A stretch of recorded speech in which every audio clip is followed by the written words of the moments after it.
স্বাগতম চট্টগ্রামের চন্দ্রনাইশে। পাহাড় নদীর জনপদে লুকিয়ে আছে একটি ঐতিহাসিক ও পবিত্র নিদর্শন, কদম রসুল।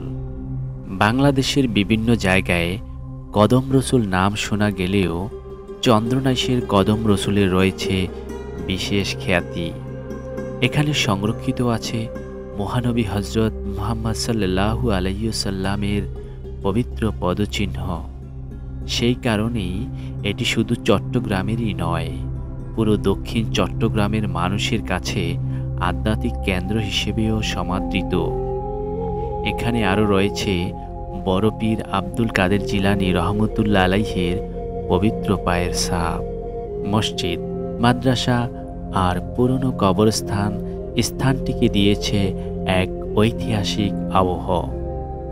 এখানে আসলেই এক ধরনের শান্তি অনুভূত হয়, বিশেষ করে শবে কদর, শবে বরাত কিংবা ঈদে মিলাদুন্নবীর দিনে ভক্তদের ভিড়ে মুখরিত হয়ে ওঠে পুরো এলাকা।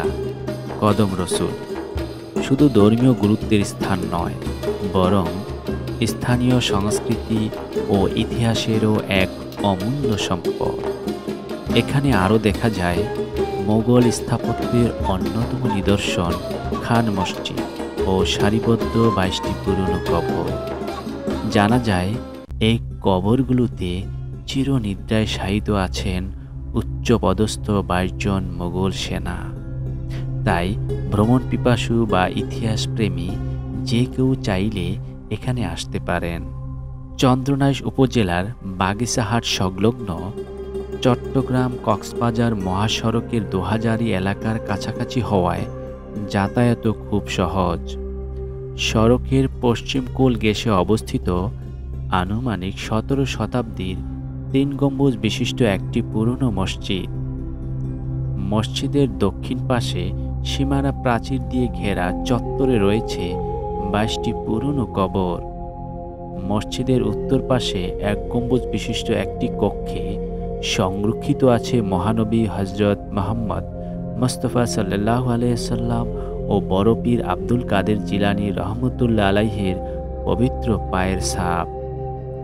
এটি দেখার জন্য প্রতিদিন চট্টগ্রাম সহ দেশের বিভিন্ন স্থান থেকে শত শত ধর্মপ্রাণ মুসলমান এখানে ছুটে আসেন।